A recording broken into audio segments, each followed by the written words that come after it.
vente, c'est très visible. Il y a beaucoup de personnes qui comprennent la vente, mais au moment d'y aller, il n'y a plus personne. Attends, je vais t'expliquer pourquoi. Ben oui, parce qu'en fait, comme en musique, tu vois, lire des partitions, ça suffit pas à être un bon musicien. C'est en jouant, en répétant que ton geste il va devenir complètement naturel.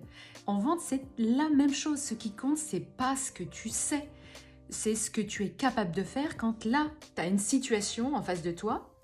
Et ça vient pas d'un déclic comme ça, hop, hop, hop. Non, non, ça se construit dans le temps, forcément. Par de l'entraînement, encore et encore et encore. Pas forcément beaucoup d'outils, tu vois, peu d'outils, mais juste un cadre extrêmement clair, de la pratique régulière. Et c'est ça qui fait que la vente, c'est pas forcément un moment à réussir. C'est vraiment une compétence à entraîner. Et c'est ça qu'il faut aller voir, parce que c'est pas vraiment la différence qui fait que tu passes du temps à apprendre, ni la qualité des informations, ni même, tu vois, la qualité de tes supports. Ce qui transforme en réalité, bah, ça tient, allez, je dirais en deux choses. Ouais, deux choses simples.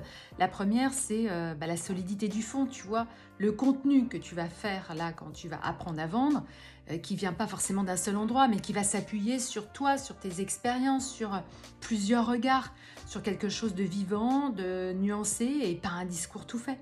Et puis surtout, bah, c'est la pratique. C'est celle qui met, tu sais, un peu en inconfort, hein, forcément. Mais c'est celle où on va tester, où on se trompe, où on ajuste. Parce que sans cette pratique, bah, la formation, ok, elle rassure. On a l'impression de comprendre. Mais on ne devient pas forcément plus compétent pour autant.